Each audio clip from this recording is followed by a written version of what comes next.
Rock and roll Chicago, rock and roll Chicago, my hometown.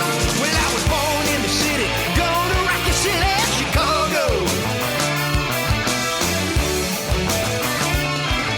Chicago rock and rollers are the best here around. Hey, this is Paul Martin And Ray the Roadie.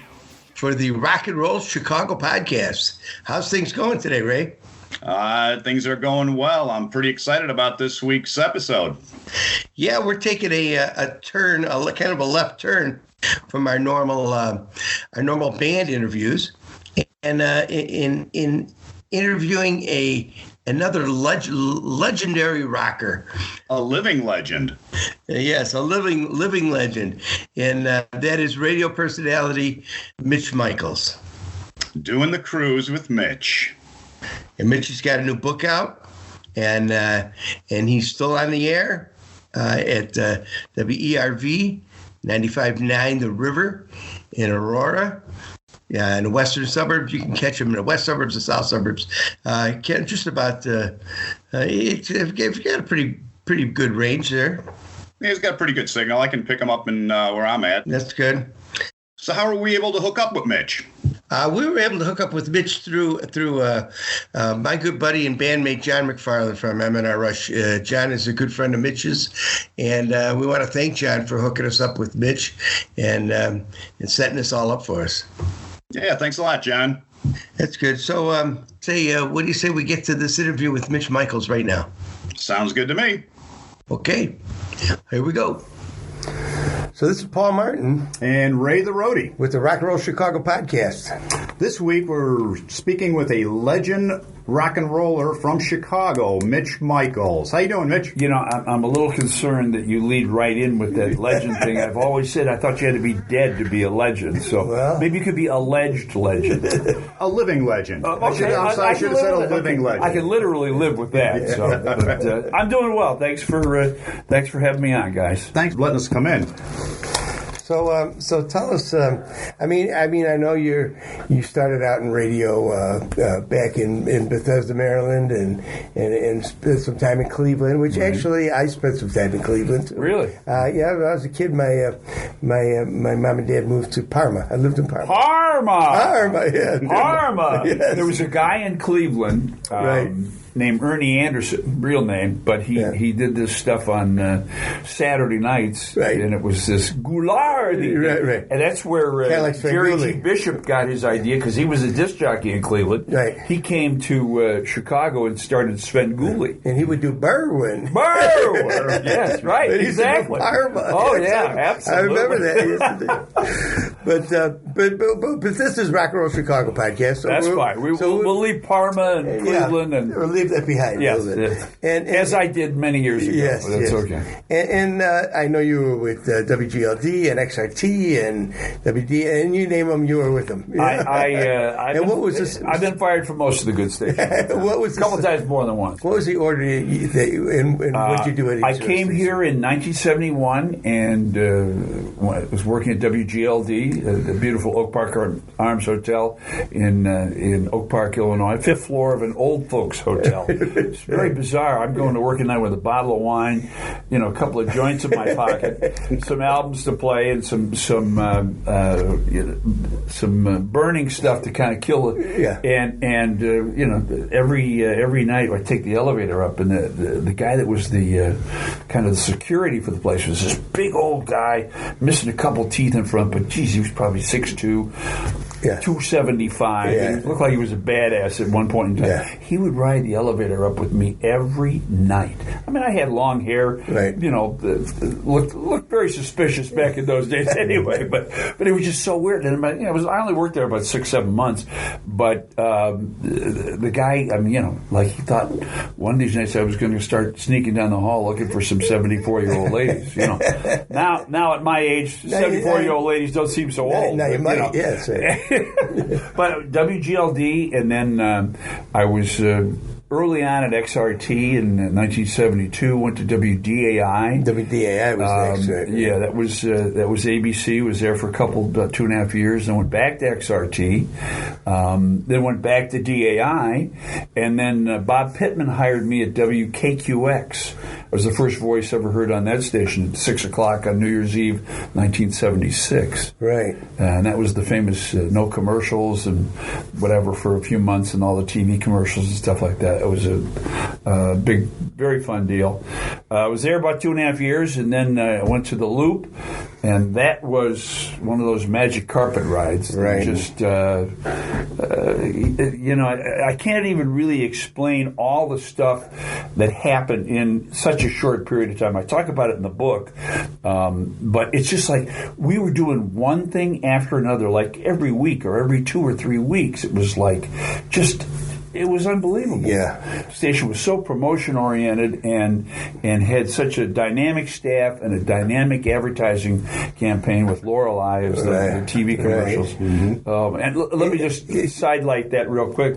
Sidebar, she still is a friend of mine. I speak to her often on Facebook and whatever else, and she's still gorgeous. Yeah. All these 40 years later. She really is. So that's just a fun little sidelight, Right. Yeah. Well, that just took off like crazy. Oh, it was crazy. It was time for a station like that. Well, we went in the ratings 3.55573 in 3 books, and we beat WLS straight up 12 plus in that third book, and that had never been done by an FM station before. Wow. They were like, yeah. Oh, maybe we do need to pay attention to these guys. It was like, but that was just magical. What do you think that happened? I think it was part the timing, part the advertising, part the mixture of talent and music. I mean, if you think about the period of time, disco was just kind of waning at that point in time. Dahl had just come over from DAI, where they had gone disco and fired him. I'd been in the market for a while, so I was a reasonably well-known commodity. I'd been here like 8 years. They brought in Sky Daniels, the Abrams organization, just all the different combination of things. Certainly the television campaign certainly didn't hurt at all, let me tell you.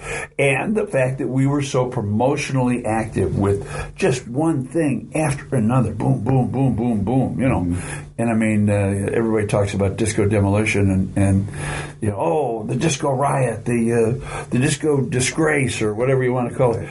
Quite frankly, it was probably the greatest radio promotion in the history of the business. Right. Of course. Because you know what they say, I don't care what you say about me, just make sure you spell my name right. And man, we were on every TV station, we were national news, we were, and that didn't hurt either. And then, of course, you had the crowd inside and another 30,000 people outside. But if everybody that claimed they were there that night were actually there, we'd had 1.5 million people there. So, it was one of those kind of It's things. like all of us that were in Woodstock. Oh, it was much bigger than Woodstock. I understand you were there. You were there. I was there, absolutely. I did play-by-play. A bucket list thing for me. I did play-by-play with Harry Carey and Jimmy Pearsall. It was a doubleheader, and I did it in the first game. And I'm sitting there trying to explain to Jimmy, what do all these... First off, the Sox didn't draw shit. Right. They weren't... Even when they were good, they don't draw.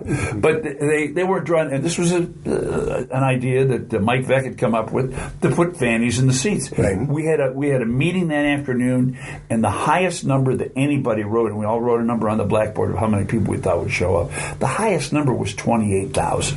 And we were like, wow, we get 28,000, this is going to be pretty cool. Well, needless to say, we had 42 plus in the building, and another 30 or so plus outside the building trying to get in. So it was pretty crazy. And I'm trying to explain to Jimmy who all these people are. I said, Jimmy, the only way I can explain this to you is they're kind of double headers. They're sports fans and they're rockers. So you got to call them sports rockers. And he couldn't quite figure it out. And Harry was just was being Harry. But it was really cool. And then the whole thing exploded once Steve and Gary and Lorelei got out on the field. Right. And here was the thing. Remember, back in those days, they had Andy Frains at every, Every aisle. Yeah. Mike didn't have enough security to keep people in every aisle because we didn't think there was going to be that many people. Right. Right. So, boom. First few people go out, and then more people, then more people, then more people. It's like, Mike Veck comes to me and he goes, "Can you get on the PA and see if you can get these people off the goddamn field?" The field already. I don't think they realized what they were doing with the explosion, because when they blew up all the records, there was a huge burn mark out in the outfield anyway, before the kids even really got out there and started tearing up the grass and stealing the bases and doing the whole redo like that. But we got on. I got on the PA and we did what we did at concerts. So we had back to your seat. We had people who were still in their seats chanting, "Come on, back to your," and people were starting to come on.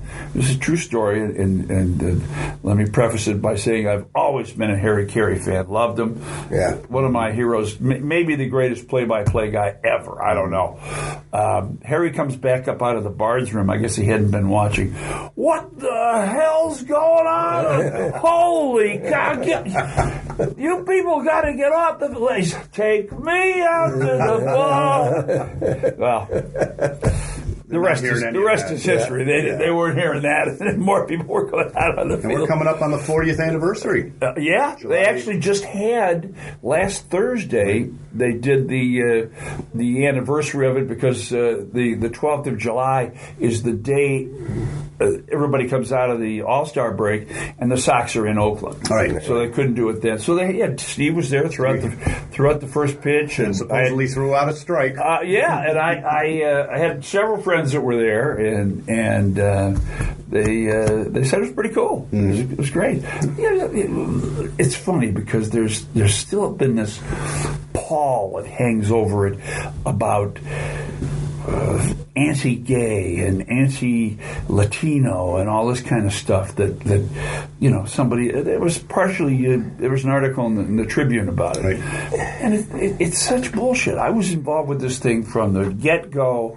There was never any anti-anything except disco. Disco. It was just the music and the attitude that was there, and that was it.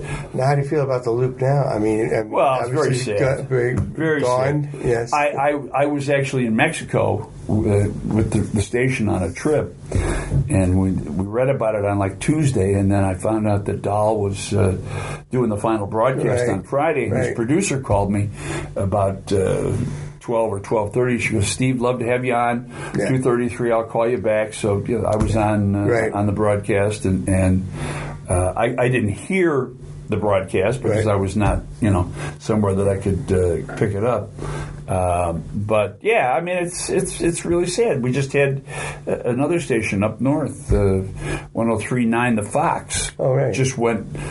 The same people bought them, and they went religious there as well. It's like, hey, I guess it's something that just happens in radio. Well, it's like anything. And you never change the format, change the owners, change the staff, change the idea. You're going in a different direction.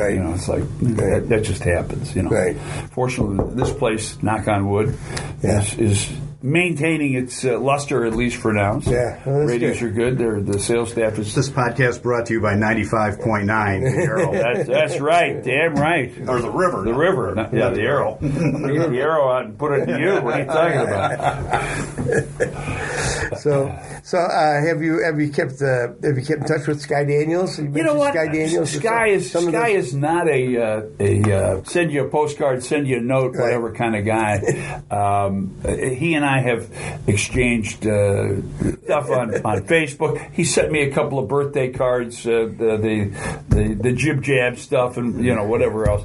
He actually just retired. He was running a station out there in L.A., and I believe it was actually under an educational license, but it was a commercial station. I did hear that. Yes. And the station did really well. It was very progressive. A lot of new music, which was what Sky, that was his passion.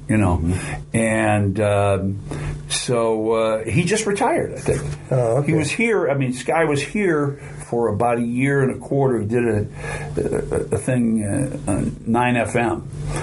We play anything. And I worked for him for about a year there. Okay. And it was kind of cool because there was 3 low-power FMs. Okay, there was one on the south side, one out west, and one up north, and they were simulcast. I see. And so you had some coverage, Right. But the idea was, I thought, wow. When we play anything, I mean, it's like, Yeah. you'd play U2, and then you'd play NWA, and then you'd play some jazz, or you'd play some blues. Wow. It really was just a total. There's a format called the Jack format that is similar to that, but this was even more progressive in the sense of what we're doing with it. And it really was like, for me, it was very educational. I play a lot of music I never would have played on the radio any other place, and it was a lot of fun. And it was, it was kind of cool. It was very different. So, what are your feelings toward satellite radio and Spotify and Pandora? You know what? I mean, they are part of the mix. Terrestrial radio is what I've always done. But if the folks at Sirius XM are listening, I'd be happy to have a deep track show. Please call me. Scott Greenstein, I think you're the guy that runs the joint. Please give me a call. It's like, hey, I mean, it is what it is. Radio used to be the only medium. Okay, right. And you had television, obviously, radio and newspapers, and that's what made radio so special back in those days. You want to know when the Stones were coming, you wanted to hear the new Van Halen album, you wanted to hear the interview with Stevie Winwood or whatever else. Well, the only place you could hear it would be on the radio. Right. Well, now, I mean, with and all you waited for that too. You waited. You heard something new was coming out. You waited to hear that. Oh yeah, you were tuned in. You didn't want to miss that. Absolutely. And I mean, that was the magic of really being that only medium, but now with so many, with the internet, with the podcasts, podcasts. I mean, it's just you're killing me. You're probably taking some of my audience away. Turn that damn thing off. But, like anything, you have to adapt. You have to. It's funny because I'm working harder now here because I have so many other things I have to do. I've got to write a blog every day. I've got to do a verbal blog every day. I got to make sure I got an Instagram. I got to make sure I got. It's like, hey, holy, it's like, hey, I'm here to do some rock and roll on the radio. Right. But it's like, can I hire an assistant to do this stuff? Yeah, if you want to pay him. What happened to the guy on the other side of the window? Yeah, right. Yeah, hey, get over here. Get me a beer and a sandwich while you're at it. What are you doing? It's like, back in the day, the heyday. Yeah. Did you get out and see a lot of local bands? Oh yeah. We used to go to. There was so many different places we'd go to. I'm trying to think of some. We go to Haymakers. We go to. God, what were the name of it? There was 2 or 3 places up north that we would go. What was the place over on River Road? There was Thirsty Whale. Thirsty Whale. I mean, that was that. And you'd even get a chance to see some local bands because Arnie and Jerry a lot of times would have a local band open for somebody else. They'd be like the first on a bill of 3 or something like that. Right. So you get a chance to see and then of course we did the hometown albums. So the idea there was obviously for local bands to get their best stuff in to see if they could make the grade on that, and that was daunting in one sense. God, I mean that first one we got, wow, I mean like 5,000-6,000 tapes. Wow, it's like and it's like anything. You listen to them, and 90% of them were horseshit. Right. They really were terrible. But there were some that were pretty good, Right. And of course, M&R Rush ended up on the first Loop Rocks album. Right. Mm-hmm. Thank you very much. You're welcome. Checks in the mail, right? Yes. Yeah. But that was fun because you really got a chance to actually, hear some people and actually go do some studio stuff with them as well. And then we did the concerts with it, which was even more fun, So you had a chance to put 10 bands on stage, and they each did 2 or 3 songs, and people got a chance to to see that, and they were always well received. We had, the concert tickets weren't expensive, but those shows we did them I think at the Uptown, if I'm not mistaken. Right, exactly. The beautiful Uptown, which now is in disrepair, but Jerry Michelson's in the process of raising some more dough, and he's going to have that open in another year or two, which is very exciting. So, any favorites from back then? Local bands? Yeah. Oh, wow. My brain is just going completely south. Now, KQX did it. We did 2 at KQX, and then we did 2 at the Loop. Oh, okay. Right. Yeah. I can see people's faces. I can't think of their names.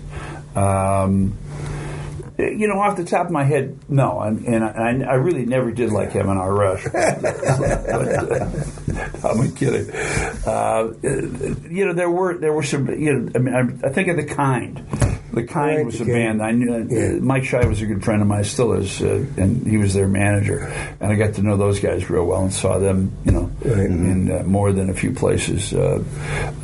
Frankie Capek's still playing around with 5 guys named Mo. Yeah. Buster was an interesting band. Buster. Then they became. I think they got a contract. They ended up with Capitol or something. They had a couple albums on Capitol, I think. So there was a lot of really good bands. Definitely. Don't see that much anymore.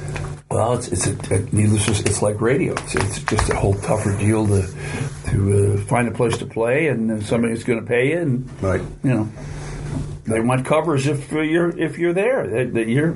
Well, they don't want to hear your originals a whole lot. They want you doing Journey, Foreigner, and Bon Jovi. It's like Well, you used to play to promote your albums. Yeah, now sure. It's the other way around. Exactly. Yeah. Now, what about big name acts? I mean, some of your favorites, obviously, to play it now, is still to this day. Oh yeah. Led Zeppelin or who? I wish Led Zeppelin was still playing today. Well, I mean, to not necessarily go see, but I mean just to play on the radio. Some of your true favorites. You know what? I'm still a huge Led Zeppelin fan. I'm still a huge Stones fan. I don't get to play enough Beatles still. Yeah. I mean, that stuff is. I grew up with that stuff, right? So you think about that. The Eagles have always been a favorite of mine. I'll tell you one of my favorite bands that did very little, but what they did was incredible. Was the Traveling Wilburys. That first album is an extraordinary piece of music. Every song on there is just a masterpiece. You talk about a super group, right? Well, the talent. Those 5 guys. It's like, are you kidding me? They're all Hall of Famers, and it's hard to find Volume 2. There is no Volume 2. Well, there is they did do a second album, but Roy Orbison. It's called Volume 3. Oh, is that what it was? Right. Yeah, but Roy Orbison had already passed, right? So and he was such a special part of that. Yes, he was. Yeah, that was a great group of guys. Whoever thought of that? Well, it was a happenstance. I mean, the way I understand it, Harrison was having dinner at Bob Dylan's house, and Jeff Lynne was there, and Roy Orbison might even been there too. And Harrison realized he'd left his guitar at Tom Petty's house, so he called Tom Petty. He said, "Hey, can you bring?" So Petty shows up, and then the 5 of them just started jamming on "Handle with Care," and boom, the rest of it is magic and is history. So it was one of those kind of wasn't really meant to be, but it was really meant to be. Kind of like a modern day $1 Million Quintet. Yeah, exactly. Bingo. Exactly. Just happened to be there and happened to, you want to, try this. I mean, that's the magic of music anyway. I mean, it draws from so many things and does so many things. And it's, but you talk about bands, not only that I love to play on the radio, and there's a lot of them that I don't get to play. Right. But I still fall back on my experiences and my extraordinary access that I had for so many years of being able to walk in the back door. Sure. Oh, get him in here. Oh yeah. We don't even have to cavity search. Well, actually, maybe we should cavity search. But having been the voice of Jam for like a dozen years. Right. All the Jam shows, and I was in really good stead with the guys from Celebration Flipside as well. Mm-hmm. They were friends, so I mean, I had access to just an unbelievable amount of music, and I saw Led Zeppelin 4 times. Yeah. So I mean, just that kind of circumstance. I know you've got some great stories. I know in your book, Doing the Cruise, Memories from a Lifetime in Radio and Rock and Roll. Right. Available on the Eckert Press, and there you go. I know. If you can plug, I can plug. That's right. Ray. I read the book. It's very good. Yes. Thank you. I know you've got some great stories. Can you tell us maybe a story that you didn't include in the book? I'll tell you a story that I thought was going to be in the book. There's a story about the boys from Illinois. You talk about a local right. group. Dirty Dan and those guys, all good friends of mine, they were playing at the Park West. And they opened for somebody. I forget who it was. And Dan and I were always roughhousing and having fun and whatever else. And we get into a wrestling match up at the bar, between bands. And all of a sudden, we're up on the bar, rolling down the bar, knocking drinks over, and there was no, it wasn't like, "Well, kick your ass." That was one of being half in the bag, having fun, And the security guys come up and grab us by the scruffs of our necks, and they look and they go, normally we throw your asses out of here immediately, but we're going to let you stay off the bar. Stay, and let's keep a little distance between, It's like, so, and that sadly, that story got cut from the book. It was just one of those, we got but, yeah. Again, there's, I think, I don't remember if the story of another Dirty Dan Buck story. He's such a maniac anyway. Yeah. Loop Fest, which was in February of 1980, and 2 days at the amphitheater. We set a 2-day attendance record.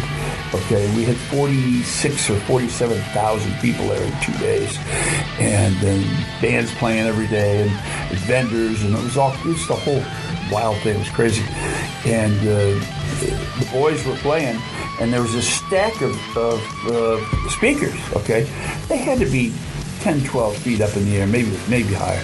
Dan climbs up the stack. He's up there, and he jumps off. Now, me, if I'd have jumped off, I'd have broke both my legs, probably he rolls, he's fine, he gets up. It's like unbelievable. But I saw this with my own eyes. I'm like, oh my God. Here's the end of the show. Yeah, really. Here's the climax. The body's but a bag of water, and when it hits at a certain speed, it just goes flat. I remember that show at the amphitheater. Yeah. I personally got to meet Lorelei. I was just, hey. Yeah, that was great. Those were great times, magical times. So tell us a little bit about the book. The book was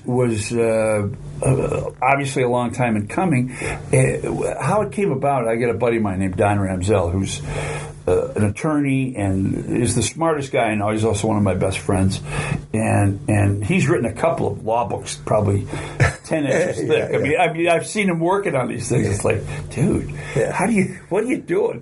So he and I were together a lot, and I'd tell a story or something about something, and he'd go, "Are you writing this stuff down? So your memory gets bad. You should write a book. Yeah. You need to write a book." He said that to me for a couple of years. Well, finally, one day, he said it, and then somebody else said it, and I'm like, maybe I should. So I was having dinner with my buddy John Howell and another guy, Joe. I can't think of his last name. Joe. He was a sales guy, and I'm telling him about my idea about doing a book. He goes, "I got the guy for you. I got the guy you should plug into. His name's Ken Chirilla. I'll give you his number. You should call him, get together with him, see if you like him. He's a writer. He wrote a book already. He does a lot of magazine stuff." So Kenny and I got together, and we clicked. So he started. I said, "Okay, here's set up our deal and whatever else." And he came over 2 and 3 days a week, and we'd sit in my living room, and I just tell stories. And we kind of did it in chronological order, and he recorded it as well as taking notes. And then he'd send me, 20 pages, and I go, "This is good, this is good." No, and I'd rewrite stuff, and, And it took us 2 years, and it was very cathartic, and it was very. It was funny. I mean, things would trigger other things. We'd be talking about something. I go, "Oh, wait a minute!" I was like, "What about?" You get off on another tangent, or something. It would just spark a light bulb. Right. I mean, I was talking about the early days when I was at WGLD, and we'd gone on and moved on to other stations, and all of a sudden I'm sitting there going, "Wow, I forgot. We got to talk about the first show I ever emceed in Chicago." And it was a live broadcast as well. And I did 7 to midnight. The show was in the afternoon. And it happened to be from the Cook County Jail. Wayne Cochran and the CC Riders. Live from the Cook County Jail on WGLD. And I'm the MC. I'm on the on-site MC, okay? I got the bell bottoms and the hair down to my shoulders and whatever else. It's 1972. And one of the freakiest things ever was they opened that first big chain link fence and you walk in and then they close it and it's got the razor wire up on top, 25 feet up there. If you can get that high before they shoot you. And then they open the second one and they let you in. And so, yeah, it was one of those, wow. How'd the show go over? It was Wayne Cochran. Come on, the guy. He was a showman. Right. Now, WGLD, wasn't that a publicly funded station? No, it was owned by Egmont Sonderling was the guy's name. He owned WGLD and WOPA, which was the AM station. The AM station was even more unique. You had these long-haired freaks playing rock and roll on the FM station. The AM station was the cornucopia of life. You had the Greek hour and the English hour and the French hour, and then you had the polka hour and all this kind of stuff. And we had a window. Our studio was relatively small, but had a pretty good-sized library in it. And then there was a window to the next room, which was a much bigger studio, and that was the AM studio. And 7 to midnight at night, there was 3 or 4 different shows that went on over there, and it was like, it was like the changing of the guard, Right. It's like, okay, I think we're back to the Greek Isles again. Thank you. It's like, where are the girls? Where's the suntan oil? Now, a few years prior to this, I understand you did some news reporting at Kent State. Well, I was working for a station in Cleveland. I was a board op engineer back in those days. First job in Cleveland, and I was going to Kent State. I was a student there, and the unrest of the Vietnam War spilled over into. You didn't go to college, you went to Kent. It was a Midwest teachers college. It was not a hotbed of protest or whatever else. Right. But it was a big school. It was 20,000 people, state school. And, Nixon invaded Cambodia, and that brought substantial reaction from a lot of places, including at Kent. And there was 4 days of just crazy shit going on. The 1st of May was a Friday. I worked until 12:30, got home about 1:30, and there was police blocking the road, and they were checking IDs of people driving, because a lot of kids had gone in and smashed a lot of storefront windows and stuff like that for whatever reason. Second night, we're blocking the streets again, but this time they weren't letting anybody, and they didn't care if you lived there or not. I had to do about a 25-mile detour around, come in the back way, because the kids had burned the ROTC building. And they were a bunch of kids sitting in the middle of the street. I went back down into the campus. There was about 2,000 people sitting right in the middle of the main street and the Route 12, I think, or whatever it is, right there. Mm-hmm. And another probably 4,000 or 5,000 around them. There's a helicopter right out of a movie. The spotlight on them and they called out the guard and whatever else. And so Sunday night, I worked early Sundays, and I got done at like 6 or 7 o'clock, so I was back in Kent by 7:30 or 8, and there was going to be a big rally that night. I had press credentials, I had my recorder, and the Guard was out in force. They had brought the National Guard in force, and these guys were all wearing gas masks, okay? So you couldn't identify them anyway. It was pretty scary. You look at, and I'm trying to get through this one spot, and this guy clocks me right in the jaw with his rifle, knocks knocks me over. I said, dude, press. He goes, get the fuck out of here, man. He didn't care what I was. So I took his advice. I went home that night, reported what I could. I was doing stringer reports from there for the station in Cleveland. And Monday there was supposed to be another gathering, and it was about noon or so. And I was taking my wife to the dentist, and we're going down. We lived off to the southeast of campus. We're coming in through campus, and all of a sudden there's like 3 ambulances flying the other way. And so I did a U-turn, followed right behind them, got over just behind the building behind the architecture building, and kids are still running and whatever. And I get out and told her to lock the doors of the car and come around the building, and one of the ambulances was picking up one of the kids that had been shot right there in the parking lot. And it was very bizarre. And that was like 12:30 maybe. By 2 o'clock, that campus was cleared. 20,000 people gone. The only people on the campus were faculty and the guard. And it was really eerie, bizarre, eerie. As this whole thing unfolded, it was,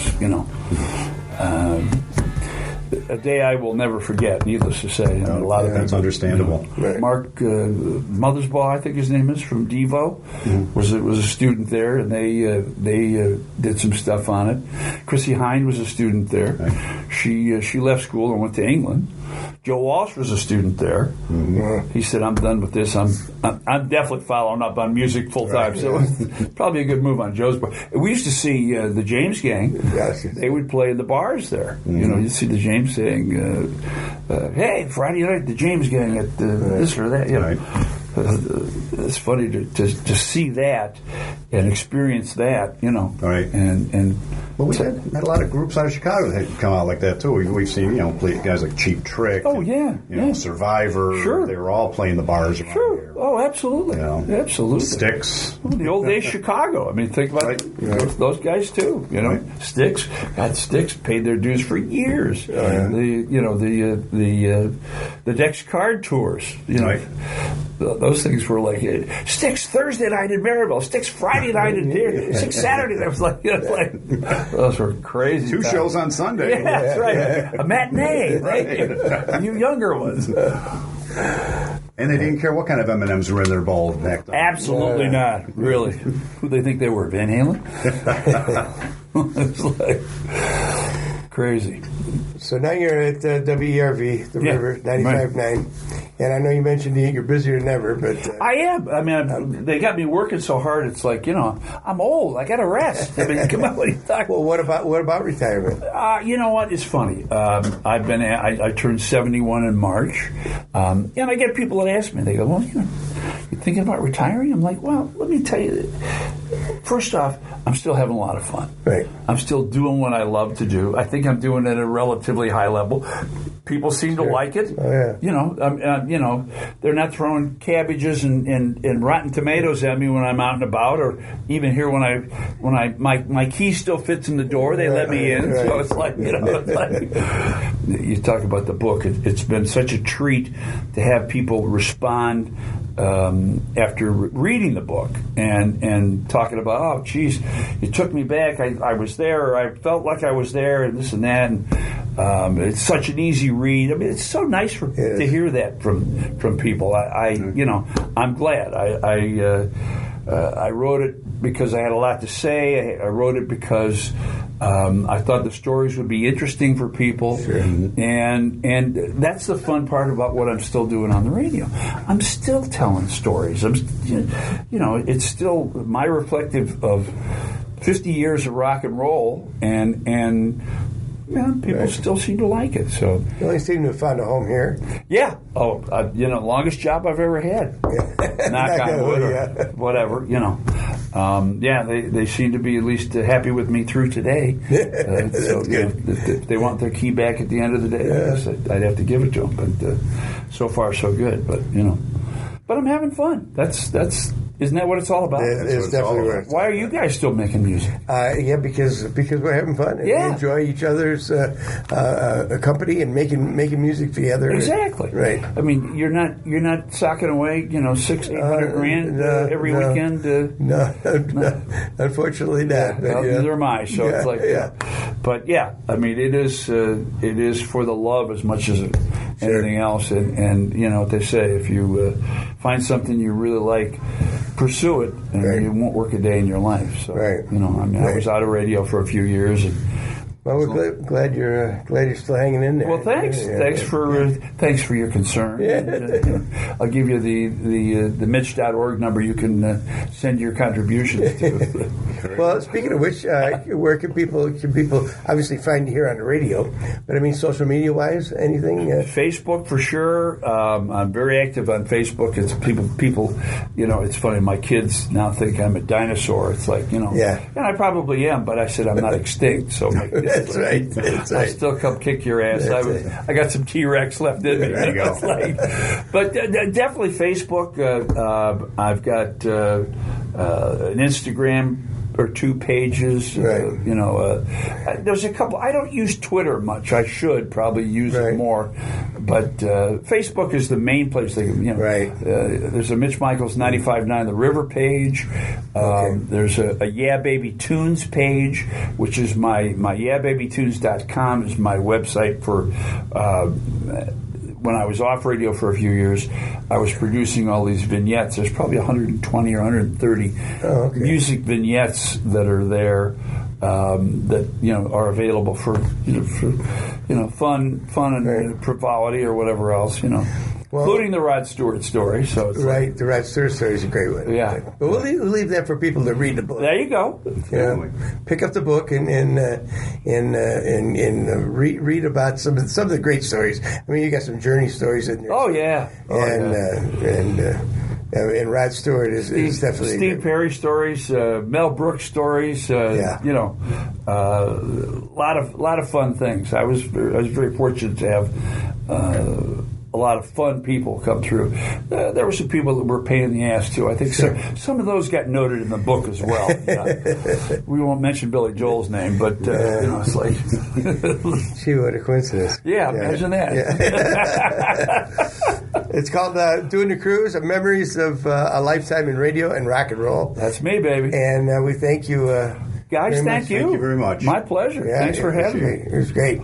Thank you very much. Thank you. See you soon. Yes, sir. So that was living legend and radio personality Mitch Michaels. Boy, there was a lot of history there. A lot of great stories about local bands as well as national bands. Yeah, yes, he does. He's got some great stories and some great stories in his book. Be sure and pick that up. It's called Doing the Cruise, Memories from a Lifetime in Radio and Rock and Roll. And I actually read that book because I can read. That's good. That's good. We're proud of you, Ray. Thank you. No, it really is a good book. I'd recommend picking it up and check it out. There's a lot of good stuff in there. Yes, there is. There's a lot of great stories, like you said, from national bands and local bands, and some great pictures in there as well, too. Yep, and you can still pick him up at 95.9 The River. He's on Monday through Friday from 3 p.m. till 7 p.m. Still doing the cruise. That's right. So thank you very much, everybody, for listening. And be sure and subscribe as usual. And check us out on Facebook at Rock and Roll Chicago Podcast and at rockandrollchicago.net. And share. That's SHARE, right? Right. Yeah. No. We're not interviewing. Oh, I thought we were doing share next week. Oh, no. She's not from Chicago. Oh, okay. Good. All righty then, everybody. We will see you guys soon. We'll see you soon. Next up is a great band. We'll keep you in suspense until then. But so have fun, everybody. We'll see you next time. And thanks for listening. Take care, everybody. Chicago.